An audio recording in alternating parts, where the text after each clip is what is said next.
നമസ്കാരം. ഞാൻ SK ഹോസ്പിറ്റലിലെ ഫിസിഷ്യൻ ആൻഡ് ഡയബറ്റോളജിസ്റ്റാണ്. ഇന്ന് ഞാൻ ഗർഭിണികളും പ്രമേഹവും എന്ന സബ്ജക്റ്റാണ് സംസാരിക്കുന്നത്. അതായത് നമുക്ക് 3 തരം ഡയബറ്റീസ് ഉണ്ട്. Type 1 diabetes, type 2 diabetes and gestational diabetes.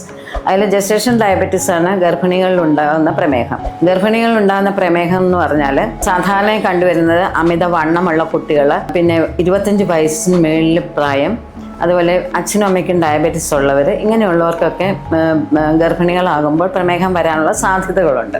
അപ്പോൾ അങ്ങനെയുള്ളവർ എപ്പോഴും ഷുഗർ ടെസ്റ്റ് ചെയ്യേണ്ടത് ആവശ്യമാണ്.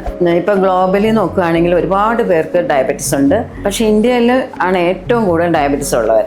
അങ്ങനെയുള്ളപ്പോൾ അങ്ങനെ ഒരു സമൂഹത്തിൽ നമ്മുടെ പെൺകുട്ടികൾ ജീവിക്കുമ്പോൾ അവർക്കും പ്രമേഹം ഉണ്ടാകാനുള്ള സാധ്യതകൾ വളരെ കൂടുതലാണ്. അപ്പോൾ നമ്മൾ എപ്പോഴും ഒരു പെൺകുട്ടി കല്യാണം കഴിഞ്ഞ് ഗർഭിണിയാകുമ്പോൾ ആദ്യം തന്നെ ഷുഗർ ടെസ്റ്റ് ചെയ്യേണ്ടത് അത്യാവശ്യമാണ്.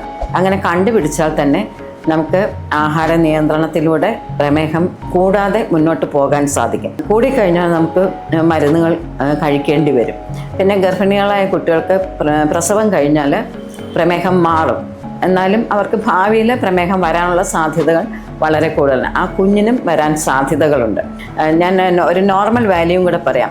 നോർമൽ വാല്യൂ സാധാരണക്കാർക്ക് ഫാസ്റ്റിംഗ് ഷുഗർ 110 ആഹാരം കഴിഞ്ഞാൽ 140. എന്നാൽ ഗർഭിണികൾക്ക് വേണ്ടത് അതിലും വളരെ കുറവായിട്ടുള്ള റീഡിംഗ് ആണ്. അതായത് ഫാസ്റ്റിംഗ് ഷുഗർ 70നും 90നും ഇടയ്ക്കാണ്.